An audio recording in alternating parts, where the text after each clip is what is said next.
G'day guys, alright, or hope you're all doing well. Pick up the likes and you know it, don't forget to even hashtag that shit, keep it bloody legal.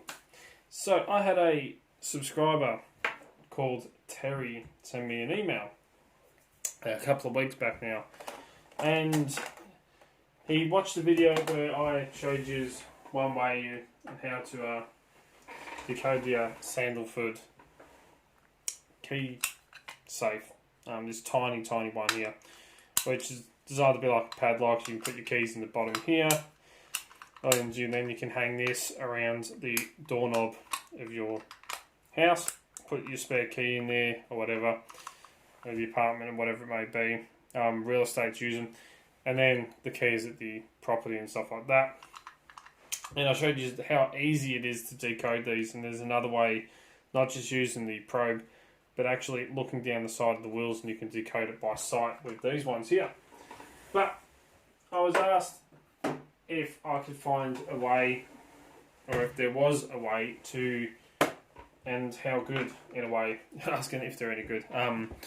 The models up, I'm just going to turn the light on here.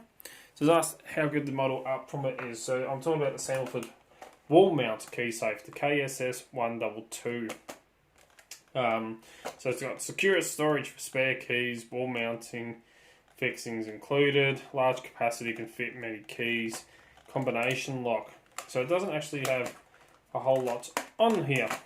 It does come with wall mount key safe operating instructions, just tells you how to set your combination, how to mount it to the wall.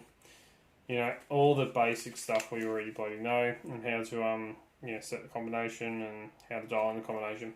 So they come pre-set to all zeros. So this is it here. It's actually not too bad. It's got a little bit of weight to it. It is only cast metal, so you could probably smash it open very easily. It does come with all the bits and pieces to mount it, but we don't need that. So you can fit your keys in. It's got a little wheel shield, cover shield on here, so you can mount this to your door, your wall, and then dial in your combination, push down on the tab, which allows the door to open, fit all the keys in down here. And you can see the mounting screw holes. So first thing I thought of, straight when it comes to combination locks, is the good old-fashioned decoder. And I tried that, and I have tried it and tried it and tried it. There's no flat spots, there's no notches, there's absolutely nothing on the wheels. This side is shielded. You can get it in there. You can get the probe in either side of the dials, but there's no notches, there's no cutouts, there's nothing on them. They are shielded in a way. Because the one side is very narrow, either side of the wheel, which is on the right hand side, so it's very narrow this side. And go in either side, but it's very wide on the other side. There's a big shield in the way just here, so this would be where the flat spots are under this side here. So they kind of got it covered so you can't decode it using that. I then tried the, pushing down on the lever and trying the combinations. Again, that didn't work. So for a combination lock, I'm thinking, well, actually, it might not be too bloody bad. And then I was looking at the actual locking mechanism that they use on here. So you can pull down on the thumb tab at the front here, the finger tab, and you can see the actuator down here springs down to allow it to open. And it is actually reset into it. So there's a little bit of a lip just here, so you can't shim it or anything like that. And it sits into there, and it won't come out, and you can't get into it. You can slide a thin piece of metal down the sides in there like that, but you can't actually get to the top because it is shielded. So it's got that going for it. And then once you put the wrong combination in, you cannot push that spring-loaded locking pulls down anymore because it hasn't got the right code. So then I'm looking at the way it actually works, and I was going to take the whole mechanism off to have a look at the back to see what was going on, try and work out a way to defeat it, as you do when you get new locks, to see, do they have vulnerabilities. And I took the screws out the top, but I couldn't get it out because there's a big roll pin that goes right through it from this side here to the other side here, or a big pin that goes right the way through, and the other screws the other way around under here, so I can't take the back off to have a look at the mechanism. So then I was looking at the actual little gaps that I can see, and I worked out that there's actually two fingers that sit up. So the back of the wheels, the actual locking mechanism itself, comes up to 2 points that sit up like this, 2 fingers. And when the right combination is dialed in, it allows the spring-loaded locking balls to work, which means that they actually come forwards. And then, when you actually put the wrong combination in, it then pushes them backwards on the angle so that they sit back here rather than up here. They sit back here. So then it pushes them and holds them up and stops them from actually going down. And then I was looking at all that and noticed that there's quite a bit of a gap that runs just along the top here, which is big enough to be able to get a decoder in and stuff like that. And that's where I noticed the 2 spring-loaded arms that sit up. One that side just there, I'm pushing on, you can hear it. And one on the other side, you can hear it spring. So I was thinking, right, well, that must be the weak spot, and it turns out it actually is, and it's a very easy way to decode these locks. So I've got a preset to all zeros, which is the stock combination. So what I'm going to do is set the reset here. I'm going to go across and up. So now I've got it so I can reset the combination. I'm not going to look, I'm going to dial in a random number.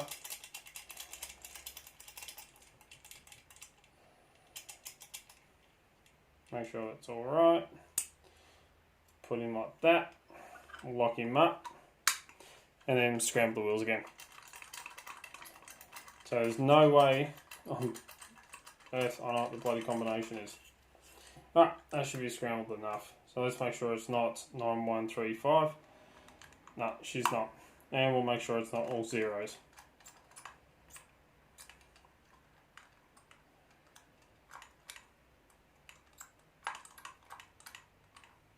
Just to show you. Alright, so it's reset the whole combination. So as I said, the weak spot and what I found, and I ended up grabbing a broken key extractor. This is a 0.4mm broken key extractor, one of the cheap Hux ones. And it's thin enough, flexible enough that I can get it in there. It's not too thin, but it's thin enough that it can fit down into the gap. I didn't want a really thin one, which I could run the risk of breaking, because I'm going to be putting quite a bit of force on the actual 2 fingers that stick up on the locking mechanism. But I wanted a nice hook that I can hook into it and hold on to it. So what I'm going to do, I'm going to put the broken key extractor in that top gap along the top of the edge just here, and I'm going to go across till I can feel that spring-loaded finger that's sticking up, and I'm going to lift up on him as hard as I can. I'm actually going to put quite a bit of force onto it, pulling it forwards. And normally you do that and then you feel slop in the actual travel. You'd find the spot that can slide around the most in the actual travel of the lock. Let's move this down a bit. Find the sloppy spot, but as I call it, the loose spot in the travel. But this one, it goes really, really tight on all the numbers, and you actually have to do one side at a time. So it's actually going to bind, and then you got to really try and push those wheels, and as soon as you hit the right number, it will just go boom, and it'll become loose on that spot. So I was not looking for the loosest one out of the lot. I'm actually looking for where it goes click, and it tells you when it's actually the right number. So I'm really putting some upwards force on that finger. I'm going to go through the dial, pushing, and I just felt about 5 on the first one. Let's go to the second one, pull up.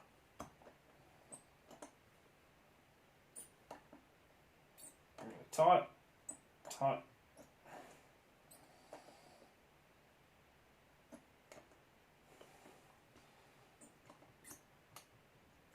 There's about 9 on that side. So now we're going to go to the other side and do the same thing on the other finger. So the first $2 on the left, go to the one on the left. $2 on the right, go to the one on the right. Tried all from the one, but it doesn't work. So again, I'm going to lift up really, really hard on there. Really pulling and putting force.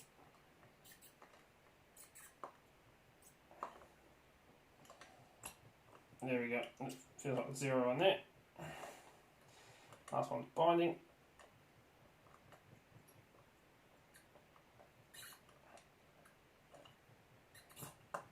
There we go. 59082. And she's open. So what I'm doing is I'm lifting up on the 2 pins that sit in under here, and it causes those wheels to grind and bind. And when you hit the right spot, it actually gives. So you can feel on the number, it just kind of gives in. It collapses under itself in a way. It's the only way I can think of describing it. And it actually decodes itself.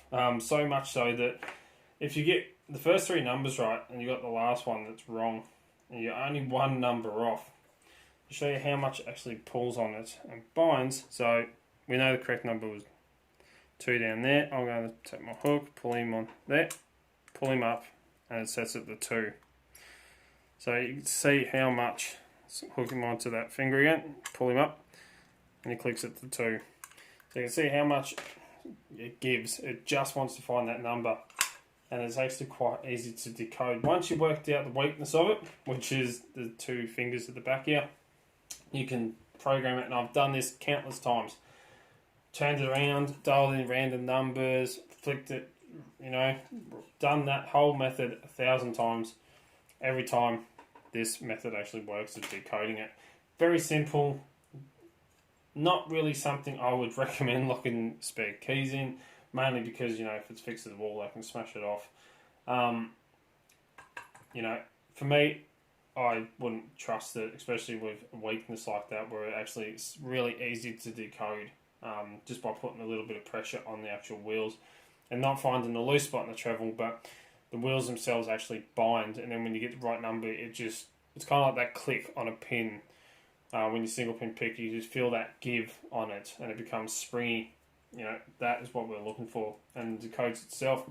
But thank you, Terry, for the bit of fun.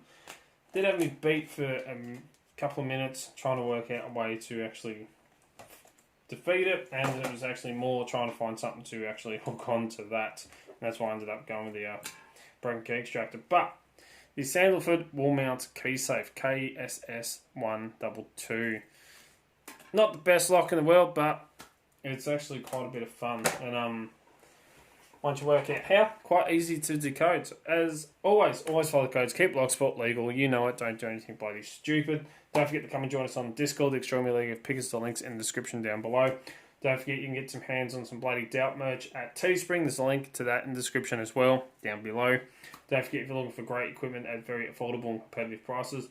Don't forget to check out locksmithtoolbox.com. Awesome Australian company, and as you know, that's where I get most of my lockpicking equipment from. If you want to get in contact with me, contact me through any of the social medias. I'm on pretty much all of them, Facebook, Instagram, and Twitter.